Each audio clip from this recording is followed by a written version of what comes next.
Hello বন্ধুরা, আবারও চলে এসেছি অনেক দিন পর একটা নতুন ভিডিওর সাথে। টাইটেল দেখে আশা করি বুঝতেই পেরেছেন আমরা কোথায় যাচ্ছি।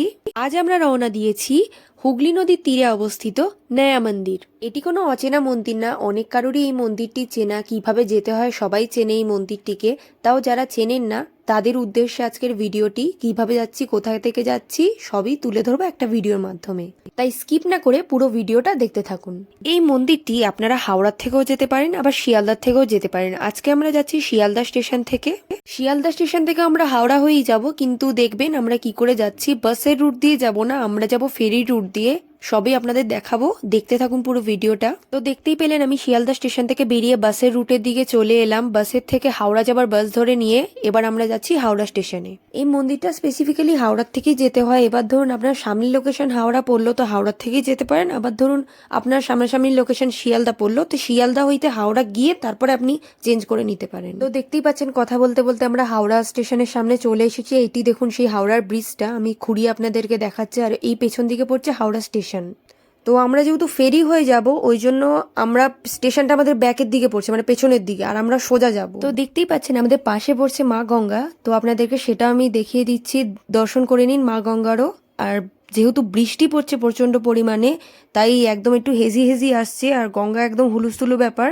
যাই হোক, তো আমরা এবার পাশে গঙ্গা মাকে রেখে আমরা এবার সোজা চলে যাচ্ছি। দেখতেই পাচ্ছেন কত লোক বাঁক নিয়ে যাচ্ছে হাওড়া স্টেশনের দিকে। তো চলুন এবার ব্রিজ থেকে নেমে যাব আমরা।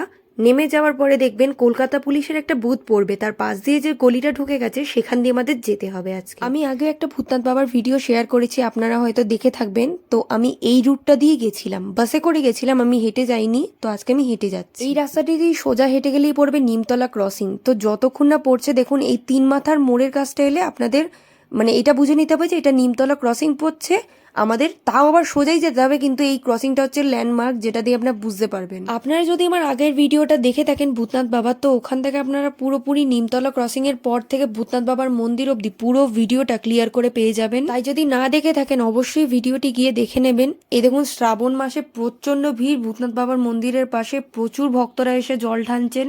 চলুন আপনাদের তো ভূতনাথ বাবার মন্দির আমি পুরোপুরি দেখিয়ে দিলাম। তো এইবারে ভূতনাথ বাবার মন্দিরের পাশ দিয়ে যে রাস্তাটা সোজা চলে গেছে, এই যে বাজারের যে রাস্তাটা, সেইটাকে সোজা গিয়ে বেশিক্ষণ না, ওই ধরে নিন 2 মিনিট হেঁটে তারপরে আপনাদের পাশে ফেরি টিকিট কাউন্টার পড়বে। মাথাপিছু 8 টাকা ভাড়া নেয়, সেখান থেকে টিকিটটা কাটিয়ে সোজা চলে যেতে হবে টিকিট কাউন্টার থেকে বেরিয়ে ফেরির উদ্দেশ্যে। তো চলুন ফেরিতে ওঠা যাক। তো ফেরিতে উঠে বসে পড়েছি। আমরা এখন আজ আহিরিতলার ঘাটে, আর আমরা যাব এখন বাদাঘাটে।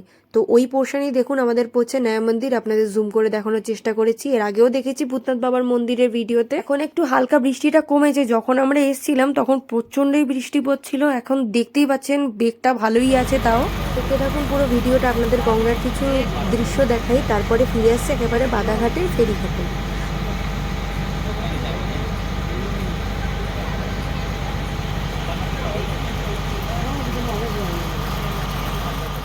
তো চলুন কথা বলতে বলতে দৃশ্য দেখাতে দেখাতে আপনাদেরকে নিয়ে চলে এলাম বাদাঘাটে ফেরিঘাটে। চলে নেওয়ার নামা যাক। তো নেমেই দেখুন সোজা হেঁটে ফেরির থেকে বেরিয়ে যাব। ফেরির থেকে বেরিয়ে আপনারা যে কোনো যানবাহনের পরিষেবা নিতে পারেন, অটো, টোটো, বাস, সব আপনাদের মন্দিরের সামনে গিয়েই নামাবে। এবং আপনি যদি হেঁটেও যেতে চান তাও 7-8 মিনিটের রাস্তা, বেশি না। সব রকমই পরিষেবা এখানে দেওয়া হয়। তো আপনারা যে কোনো একটা পরিষেবা গ্রহণ করে সেই মন্দিরের সামনে নামতে পারেন। ফেরির থেকে মন্দিরের গাড়ি ভাড়া নেবে 10 টাকা থেকে 15 টাকার মধ্যে। আপনারা এবার যে কোনো পরিষেবা নিয়ে যেতে পারেন ওখানে। দেখুন আমরা এবার মন্দিরের সামনেটা চলে এসেছি, এইটা হচ্ছে মন্দিরের গেট। তো চলুন এবার মহাকালের নাম নিয়ে মন্দিরের ভেতর দিকে যাওয়া যাক। তো দেখতেই পাচ্ছেন গেট দিয়ে মন্দিরের ভেতর দিকে ঢুকে যাচ্ছি। মন্দিরে প্রচুর রকমের গাছপালা আছে, যেটা নোটিস করলাম, খুবই সুন্দর লাগছে এটা দেখে। আর এটি যেহেতু শ্রাবণ মাস, তো এটি বাবার খুব প্রিয় মাস শ্রাবণ মাসটি। তো এই জন্য এই সময় মন্দিরে একটু বেশি ভিড় দেখা যায়। আর বাঁক নিয়ে জল ঢালতে যাওয়ার তো মজাই অন্যরকম। তো দেখতেই পেলেন তো রাস্তা দিয়ে কত লোক বাঁক নিয়ে সব জল ঢালতে যাচ্ছে। কথা বলতে বলতে দেখুন আমরা মন্দিরের পুরো সামনে চলে এসেছি। আর ওইদিকে দেখুন আমাদের ভোলা মহেশ্বর পূজিত হচ্ছেন। এটি হচ্ছে মন্দিরের পাশের দিকে যে গঙ্গার ঘাটের দিকে যাওয়ার রাস্তাটা, দেখতেই পাচ্ছেন। এই পাশটা অনেক ধরনেরই মন্দির পড়ছে, যেমন রাধা মাধবের মন্দির, রাম সীতাজির মন্দির, তারপর আপনার নরসিংহদেবের মন্দির, তারপরে অনেক লোক এখানে ভজন কীর্তনও করছেন। দেখতে পাচ্ছেন এখনও বৃষ্টি পড়ছে। আর ওই পোর্শনটা পড়ছে হচ্ছে আপনার বাবার যে 12টা জ্যোতির্লিঙ্গ আছে ওটার মন্দির।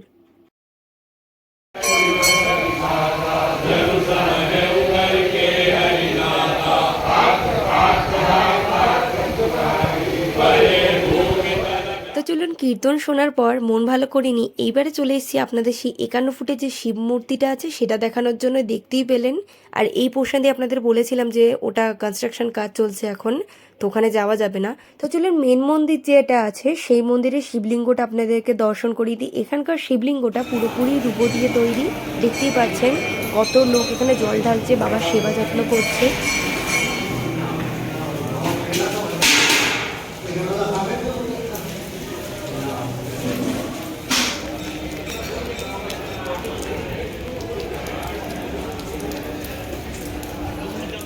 এটি হচ্ছে মন্দিরের পাশের গঙ্গার ঘাটটি। দেখতেই পাচ্ছেন ওই পাশে পড়ছে আহিরিতলার যে ঘাটটা, আর এই পাশে আমরা যেখানে আছি সেটা বাদাঘাট। আমরা আগে ওই পাড়েই ছিলাম, তো ওইখান থেকে আমরা এই পাড়ে চলে এসেছি।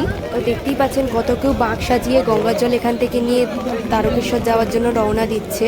যদি ভিডিওটা একটু ইনফরমেটিভ লেগে থাকে সবার সাথে অবশ্যই শেয়ার করবেন এবং সাবস্ক্রাইব করতে ভুলবেন না। আবারও দেখাবে নতুন কোনো ভিডিওর সাথে। পুরো ভিডিওটা দেখার জন্য অনেক অনেক ধন্যবাদ। বাই।